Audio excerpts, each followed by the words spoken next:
সবার দেখি যে রাত 12টা-1টার পরে হাঁসের মাংস খাইতে ইচ্ছা করে, খিচুড়ি খাইতে ইচ্ছা করে, আর আমার এক ঘুমের পরে কি খাইতে ইচ্ছা করে দেখেন, শুকনা মরিচ আর পেঁয়াজ দিয়ে পান্তা ভাত মাখাচ্ছি। কারণ হচ্ছে আমার অলরেডি ঘুমানো শেষ, খাওয়া দাওয়া সব শেষ করে ঘুমাই গেছিলাম।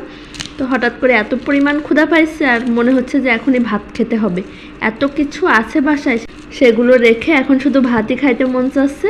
তো কি আর করা, এখন তো ভাত রান্না করে খাওয়া সম্ভব না, কারণ অনেক বেশি লেট হয়ে যাবে। তো বাসায় ছিল পান্তা ভাত, অল্প কিছু ভাত বেঁচে গেছিলো, তো পানি দিয়ে রাখছিলাম। তো সেগুলোই এখন আমি খেয়ে নেব। শুকনা মরিচ আর লবণ দিয়ে এখন সুন্দর করে আমি ভাতটা মেখে নিচ্ছি। এখন আমি এর ভিতরে দিয়ে দেব হচ্ছে হালকা একটু পানি দিয়ে সুন্দর করে মেখে নিলাম। আর কাঁচা পেঁয়াজ তো সাথে আছেই, আর সাথে আছে এই তো ডিম ভাজি। এখন আমি খাবো ডিম ভাজি দিয়ে পান্তা ভাত। চলো টেস্ট করে দেখি।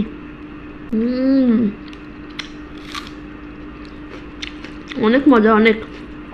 রাত 12টার পরে অনেক মজার একটা খাবার খাচ্ছি, আর পান্তা ভাত খাচ্ছি অনেক দিন পর।